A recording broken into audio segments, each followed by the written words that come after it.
Hello, today's Canadian look when the watchdog forgets it has teeth. Ladies and gentlemen, tonight I want to talk about the CBC journalistic standards and practices. Yes, their rulebook, their Bible, their holy scripture of journalism. And let me tell you, it's beautiful. Absolutely beautiful. So goddamn immaculate, you'd think it was carved in stone and delivered to the newsroom by Moses in a parka.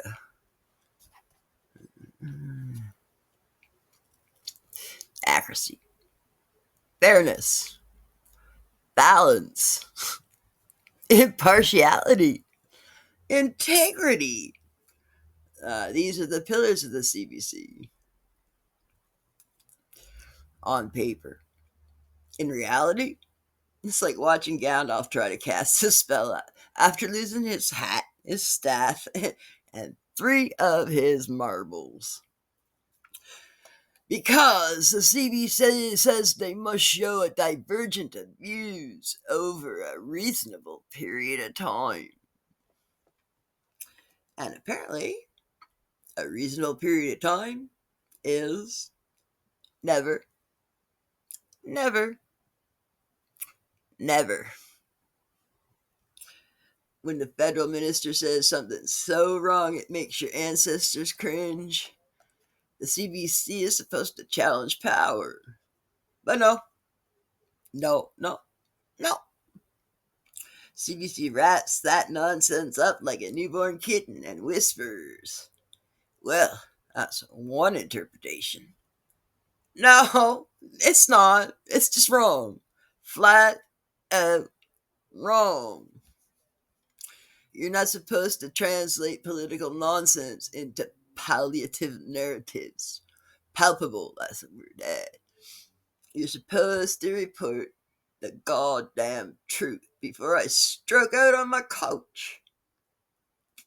Independence? Sort of. Kind of. Eh, when they remember. Now the CBC vows to be independent of all lobbies. Well, what a joke. A charming, handcrafted fantasy. Because every time I turn the broadcaster on, I see the same thing. Soft, gentle treatment of the political class. Like they're made of spun sugar and unicorn tears. Meanwhile, regular Canadians, farmers, hunters, indigenous critics, small business owners, any person from the prairies with a pulse. These people get treated like biohazards at the airport. This isn't left or right. It is up. The CBC and down, us peasants. CBC promises transparency, corrections, accountability. The CBC corrections page appears about 3 weeks later, posted far down the page where you need a fracking license to dig it up. They should ask us Myers if he'll do their weekly shit. Updates aren't clarifications. Well, technically, we weren't incorrect. We were just prematurely aligned with a different reality.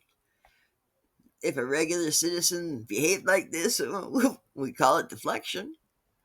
When the CBC does it, apparently, it's policy.